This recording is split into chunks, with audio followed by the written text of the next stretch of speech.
नमस्कार दोस्तों, आप सभी का स्वागत है हमारे YouTube channel VCS basic physics में। और आज के इस वीडियो में हम कक्षा 11 का टॉपिक लेकर चल रहे हैं उत्प्लावन बल। इस वीडियो में उत्प्लावन बल के साथ में आप आर्किमिडीज का सिद्धांत भी समझने वाले हैं, देखने वाले हैं। सर्वप्रथम हम बात करते हैं उत्प्लावन बल होता क्या है। तो देखिए दोस्तों, जब किसी पिंड को आंशिक रूप से या पूर्ण रूप से किसी द्रव में डुबोया जाता है तो द्रव के द्वारा उस पिंड पर गुरुत्वीय बल की विपरीत दिशा में एक बल लगता है जिसे उत्प्लावन बल कहा जाता है। एक बार फिर से ध्यान पूर्वक सुन लीजिए कि हमारे पास में द्रव है और उसके अंदर हमने किसी पिंड को रखा तो उस पिंड पर उस द्रव के द्वारा गुरुत्वाकर्षण बल की विपरीत दिशा में एक फोर्स लगाया जाता है, उसे हम उत्प्लावन बल कहते हैं। उत्प्लावन बल का मान पिंड द्वारा हटाए गए द्रव के भार के बराबर होता है। और देखिए इसे कैसे फाइंड आउट करते हैं, इसको मैं थोड़ा सा समझा देता हूं। जैसे ये हमारे पास में कोई पात्र है और इस पात्र में ये कोई लिक्विड भरा हुआ है और जब इस लिक्विड के अंदर हम यहां पर ये कोई पिंड रख देते हैं तो ये जैसे हमने पिंड रखा तो इस लिक्विड के द्वारा इस पिंड पर गुरुत्वाकर्षण बल की विपरीत दिशा में एक बल लगाया जाता है जिसे उत्प्लावन बल कहा जाता है। उत्प्लावन बल की डायरेक्शन देख लीजिए, गुरुत्वाकर्षण बल की विपरीत दिशा में होती है। अब उत्प्लावन बल का मान किसके तुल्य होता है, तो देखिए जैसे हमारे पास में ये कोई पात्र है और इस पात्र में हम कोई तरल भर रहे हैं। इस तरल को अतिरिक्त तरल को बाहर निकालने के लिए यहां पर हम एक छिद्र निकाल देते हैं। जैसे ही हम कोई पिंड इस पात्र में डुबोएंगे, पहले लिक्विड यहां तक भरा हुआ था, जैसे ही इस पिंड को हम इस लिक्विड में डुबोएंगे, द्रव में डुबोएंगे, तो यहां से जो अतिरिक्त लिक्विड है तो वो यहां से बाहर निकल जाएगा और इस पात्र में आकर इकट्ठा हो जाएगा। तो ये है पिंड द्वारा हटाया गया द्रव। ये क्या है? पिंड द्वारा हटाया गया द्रव, हटाया गया द्रव। और जो उत्प्लावन बल होता है वो पिंड द्वारा हटाए गए द्रव के भार के बराबर होता है। इसका द्रव्यमान ज्ञात कर लेंगे, इसको जे से गुणा कर देंगे तो वो उत्प्लावन बल के तुल्य होता है। तो मैं उत्प्लावन बल की आप लोगों को डेफिनेशन बता देता हूं, फिर उसके पश्चात हम आर्किमिडीज के सिद्धांत की चर्चा करेंगे। तो देखिए क्या है कि जब किसी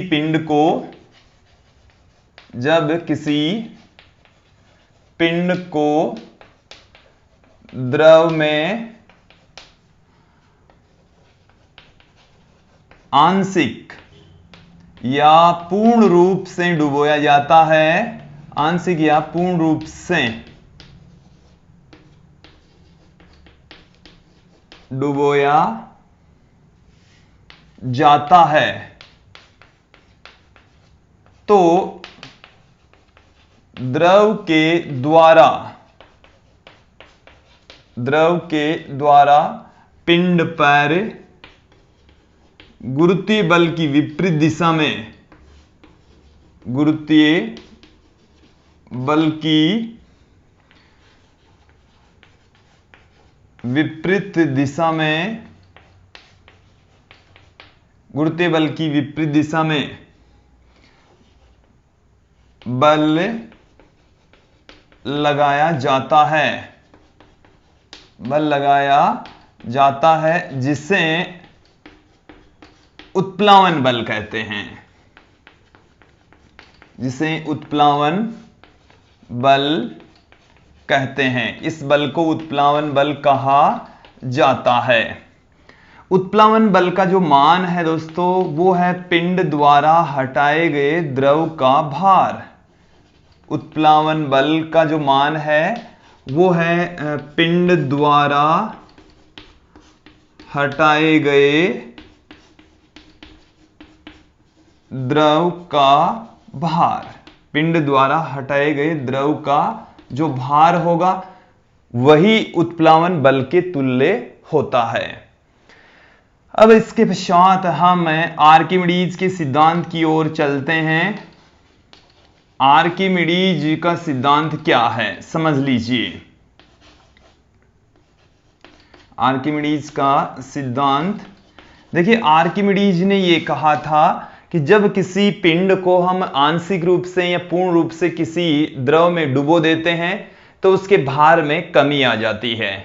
यही आर्किमिडीज का सिद्धांत था। और जो कमी आती है वो हम जानते हैं कि उत्प्लावन बल है वो विपरीत दिशा में काम करता है, गुरुत्वाकर्षण बल है नीचे की ओर काम करता है, पृथ्वी के केंद्र की ओर काम करता है, तो उस गुरुत्वाकर्षण बल में कमी आ जाती है। तत्पश्चात जो वस्तु का भार है वो कम प्रतीत होता है और उसी को ही हम आर्किमिडीज का सिद्धांत कहते हैं। एक बार फिर से सुन लीजिए कि जब किसी पिंड को किसी द्रव में आंशिक रूप से या पूर्ण रूप से डुबो दिया जाए तो उत्प्लावन बल के कारण से उस पिंड के भार में कमी महसूस होती है, जिसे आर्किमिडीज का सिद्धांत कहते हैं। देखिए यहां पर कितनी कमी होगी वो हम आप लोगों के सामने रख देंगे। पहले आर्किमिडीज का सिद्धांत समझ लीजिए कि जब किसी पिंड को द्रव में आंशिक या पूर्ण रूप से डुबोया जाता है, आंशिक या पूर्ण रूप से डुबोया जाता है, तो उस पर उत्प्लावन बल कार्य करता है। उत्प्लावन बल कार्य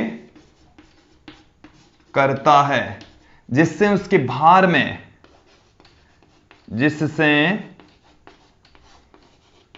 उसके भार में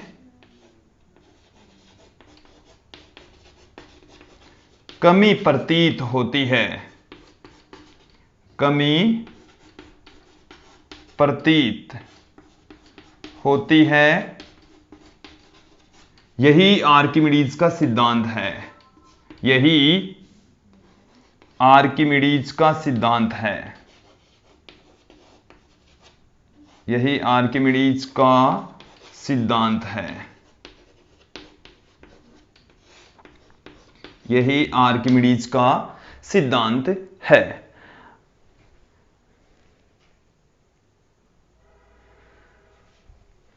अब देखिए दोस्तों, हम बात करते हैं कि इस उत्प्लावन बल का मान किस पर डिपेंड करता है। कि जो पिंड द्रव में डूब रहा है, जिसे डुबोया जा रहा है, उसके द्रव्यमान पर डिपेंड नहीं करता, उसके आकार पर डिपेंड नहीं करता, केवल उसके आयतन पर निर्भर करेगा। इसके साथ में जिस तरल में वो डूब रहा है उसकी प्रकृति पर निर्भर भी करता है। एक बार फिर से सुन लीजिए कि उत्प्लावन बल का मान डुबोए जाने वाले जो पिंड है उसके घनत्व या आकार पर निर्भर नहीं करता, केवल उसके आयतन पर निर्भर करता है। इसके साथ में जिस तरल में, जिस द्रव में वो डूब रहा है, उस द्रव के घनत्व पर निर्भर करेगा, उसकी प्रकृति पर निर्भर करता है। तो यहां पर मैं लिख देता हूं कि जो उत्प्लावन बल है वो किन कारकों पर डिपेंड करता है।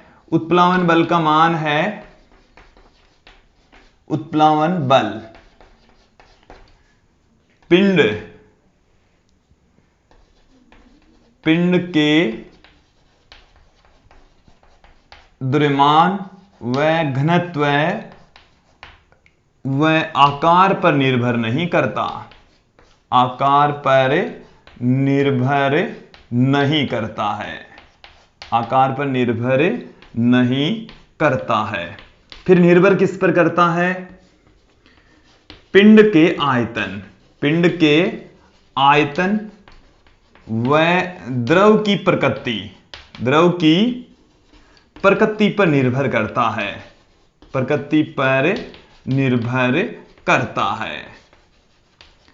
अब देखिए तो यहां पर समझ लीजिए कि देखिए यदि हम कोई पिंड ले रहे हैं, उस पिंड को हम शुद्ध जल में डुबोएं और समुद्र के जल में डुबोएं, तो समुद्र के जल के द्वारा जो उत्प्लावन बल लगता है वो शुद्ध जल के द्वारा लगने वाले उत्प्लावन बल से अधिक होता है। तो यहां पर आप देखेंगे, जैसे ये हमारे पास में है शुद्ध जल, इसके अंदर हमने ये एक पिंड रख दिया है, ये है शुद्ध जल, शुद्ध जल जिसका घनत्व कम होता है। और दूसरा हमने लिया है समुद्री जल, समुद्र का जल हमने लिया है, समुद्री जल, और इसके अंदर उसी वस्तु को डुबो रहे हैं। यदि इनको पूर्णतः डुबो दें तो दोनों का जो आयतन है वो समान हो जाएगा। क्लियर? अब यहां पर आप देखेंगे कि इधर उत्प्लावन बल लग रहा है, इसके ऊपर भी उत्प्लावन बल काम करता है, इस पर भी उत्प्लावन बल काम करता है। तो ये वाला जो उत्प्लावन बल होता है वो अधिक होता है, क्योंकि इस लिक्विड का, इस द्रव का जो घनत्व है वो अधिक होता है। घनत्व अधिक होने के कारण से उत्प्लावन बल का मान भी अधिक होता है। अब देखिए, मैं यहां पर ये कंसीडर करके चलूं कि हमारे पास में रो घनत्व वाला एक पिंड है जिसका आयतन v है, जिसे सिग्मा घनत्व वाले द्रव में डुबोया जाता है, तो उत्प्लावन बल का मान कितना होगा?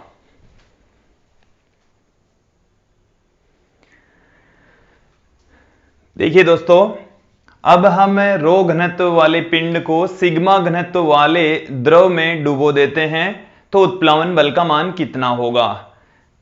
देखिए, यदि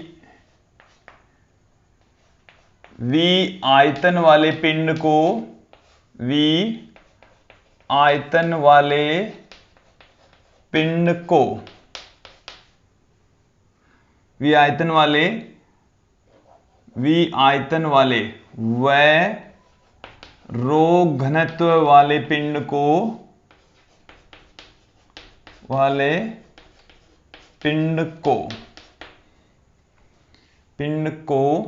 सिग्मा घनत्व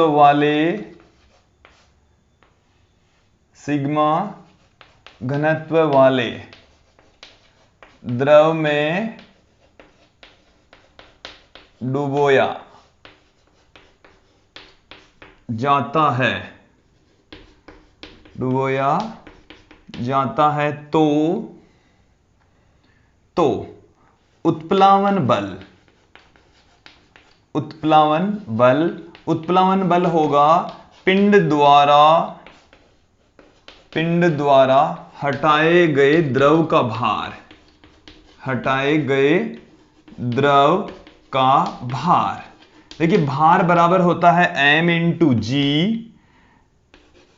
जो द्रव है पिंड द्वारा हटाए जाते हैं उसका जो द्रव्यमान है वो m डेस कंसीडर कर लेते हैं, तो m डेस इंटू जी, और द्रव्यमान बराबर होता है आयतन इंटू घनत्व। आयतन, पिंड का जितना आयतन होगा उतने ही आयतन का द्रव वो पिंड हटाएगा। इसको क्लियर कर लीजिए, जितने आयतन पिंड का होगा उतने ही आयतन का द्रव हटाएगा।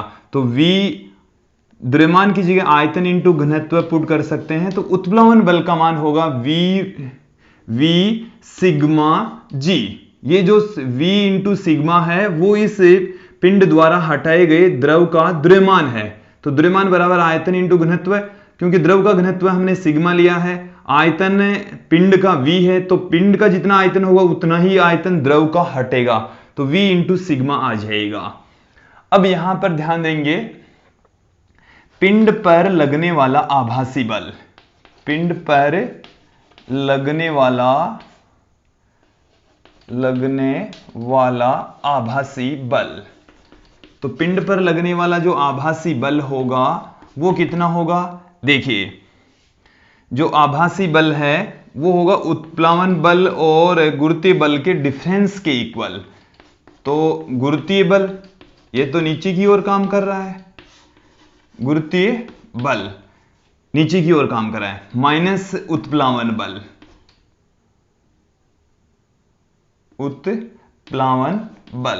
ये ऊपर की ओर काम कर रहा है। अब देखिए, गुरुत्वीय बल पिंड का जो द्रव्यमान है वो हम लेकर चल रहे हैं m इंटू जी, और उत्प्लावन बल है m डेस जी। पिंड का जो द्रव्यमान है वो उसके आयतन इंटू घनत्व है, पिंड का जो घनत्व है वो रो, तो आयतन उसका v, तो उसका जो द्रव्यमान है v इंटू रो, ये g यहां पर पढ़ाई है, माइनस में ये है पिंड द्वारा हटाए गए द्रव का द्रव्यमान। तो पिंड द्वारा हटाए गए द्रव का द्रव्यमान पिंड ही हटा रहा है, तो पिंड के आयतन के तुल्य ही द्रव हटेगा, तो v आ गया। उसका घनत्व सिग्मा है इंटू जी। तो ये हमारे पास में आभासी बल का फॉर्मूला आ गया है। आभासी बल है वो देखिए किसके तुल्य प्राप्त हो रहा है, तो पिंड पर लगने वाला आभासी बल। तो पिंड पर लगने वाला जो आभासी बल है v rho minus sigma into में जी के तुल्य होगा। ये हमारे पास में आ गया है पिंड पर लगने वाला आभासी बल, जो कि गुरुत्वीय बल तथा उत्प्लावन बल के अंतर के बराबर होता है। अब यहां पर हम चलते हैं, कुछ स्थितियां मैं आप लोगों को क्लियर कर दूं कि कौन सी स्थिति में उत्प्लावन बल अधिक होगा, कौन सी स्थिति में गुरुत्वीय बल अधिक होगा। देखिए, जब यहां पर हम कंसीडर कर लें कि रो है वो अधिक बड़ा है सिग्मा से, तो मतलब ये हो गया कि पिंड का घनत्व द्रव के घनत्व से अधिक है, तो जो पिंड है वो उस द्रव में डूब जाएगा, नीचे पेंदे में जाकर बैठ जाएगा। इस तरीके से उसकी स्थिति होगी। जो पिंड है वो उस तरल के पेंदे में मौजूद होगा, इस तरीके से अवस्थित होगा। क्लियर? पिंड है वो द्रव के अंदर पूर्णतः डूब जाएगा, उसके पेंदे में चला जाएगा जब रो अधिक हो सिग्मा कम हो, अर्थात गुरुत्वीय बल इसमें अधिक होगा। v रो जी ये अधिक होगा v सिग्मा g से, अर्थात जो गुरुत्वीय बल है, गुरुत्वीय बल ये अधिक होगा उत्प्लावन बल से। और उत्प्लावन बल का मान कम होने की वजह से ऊपर की ओर बल तो लग रहा है, इसके भार में कमी तो आई है, लेकिन गुरुत्वीय बल अधिक है, उत्प्लावन बल कम है। तत्पश्चात ये जो पिंड है वो इस द्रव के पेंदे में जाकर बैठ जाएगा। दूसरी स्थिति देखिए क्या हो सकती है, जब रो और सिग्मा बराबर हो। रो और सिग्मा बराबर है, इसका मतलब ये दोनों बराबर हैं, अर्थात जो गुरुत्वीय बल है वो बराबर है उत्प्लावन बल के, उत्प्लावन बल के। इस स्थिति में जो पिंड है वो द्रव में जहां कहीं पर भी छोड़ा जाता है उसी पोजीशन में रहेगा। जैसे पिंड को हमने जिस पोजीशन में छोड़ दिया है वो उसी स्थिति में ही पड़ा रहेगा, अर्थात ऊपर की ओर लगने वाला उत्प्लावन बल, नीचे की ओर लगने वाले गुरुत्वीय बल, दोनों का मान समान, डायरेक्शन एक दूसरे के विपरीत होने के कारण से एक दूसरे को निरस्त कर देते हैं। पिंड जहां मौजूद है उसी स्थिति में ही पड़ा रहेगा, न ऊपर जाएगा न नीचे जाएगा। तीसरी और महत्वपूर्ण स्थिति देख लीजिए आप लोग कि जब रो छोटा हो सिग्मा अधिक हो, तो जो गुरुत्वीय बल है वो तो होता है कम, उत्प्लावन बल होता है अधिक। उत्प्लावन बल क्या होगा इस स्थिति में अधिक होगा। ये वाली जो स्थिति है काफी इंपॉर्टेंट वाली स्थिति है। यहां पर आप देख लीजिए कि जो पिंड है वो आंशिक रूप से द्रव में डूबा हुआ रहेगा, इस तरीके से इसकी स्थिति रहेगी। आधा बाहर होगा, कुछ हिस्सा अंदर होगा। अब यहां पर ध्यान देंगे, यदि ये स्थिर अवस्था में है, स्थिर अवस्था में है, तो इस स्थिर अवस्था में तो नीचे की ओर लगने वाला बल और ऊपर की ओर लगने वाला बल बराबर होगा। और इस स्थिति में यहां से यहां तक का जो द्रव है इस पिंड के द्वारा हटाया जाता है, इतने से हिस्से का जो द्रव है वो इस पिंड के द्वारा हटाया जाता है। तो इतने से हिस्से का जो द्रव है उसका भार और इस पूरे पिंड का भार सेम होगा। मेरी बात सुन लीजिए, फिर से समझ लीजिए। इसके ऊपर नीचे की ओर तो काम कर रहा है mg, नीचे की ओर काम कर रहा है mg। mg से उत्प्लावन बल अधिक होता है, इसलिए यदि इसको नीचे ले जाकर भी छोड़ देंगे तो ये धीरे धीरे ऊपर आ जाएगा, सतह पर आ जाएगा, क्योंकि उत्प्लावन बल अधिक है, गुरुत्वीय बल कम है, इसलिए ऊपर की ओर तैरेगा। ये तो क्लियर हो गया। अब इसके पश्चात देखिए कि ये कितना बाहर निकलता है, कितना अंदर रह जाता है। ये अंदर उतना ही रहेगा जितना इस पिंड द्वारा हटाए गए द्रव का भार इस पिंड के भार के बराबर होगा। जैसे ये ऊपर आने के पश्चात ये तैर रहा है, संतुलन की स्थिति में ये पिंड तैर रहा है, तो इस पिंड का जो भार है वो तो है mg, अब ये संतुलन की स्थिति में तो ऊपर की ओर लगने वाला जो उत्प्लावन बल है वो भी mg के बराबर ही होगा। तो उत्प्लावन बल देखो इतने से पिंड द्वारा हटाए गए, ये जितना इसे लिक्विड के अंदर डूबा हुआ है इतने से पिंड के द्वारा हटाए गए द्रव के भार के बराबर होगा। तो यहां से इसका कुछ हिस्सा अंदर डूबता है, कुछ हिस्सा इसका बाहर रह जाता है, और वो उसके पीछे रीजन होता है कि जो लिक्विड है उसका घनत्व ज्यादा होता है, पिंड का घनत्व कम होता है, और पिंड का उतना ही हिस्सा डूबा रहेगा, उतना ही हिस्से पर उत्प्लावन बल काम करेगा जितना उसका गुरुत्वीय बल होता है। तो यहां पर पिंड का इतना सा हिस्से के द्वारा द्रव हटाया जाता है, तो इस द्रव का जो भार होगा वो इसके गुरुत्वीय बल के बराबर होगा। तो दोस्तों ये थे विभिन्न स्थितियों में लगने वाले उत्प्लावन बल, और इस वीडियो में हमने ये देखा कि उत्प्लावन बल कितना होता है, आर्किमिडीज का सिद्धांत क्या है। आज के इस वीडियो में इतना ही, धन्यवाद दोस्तों।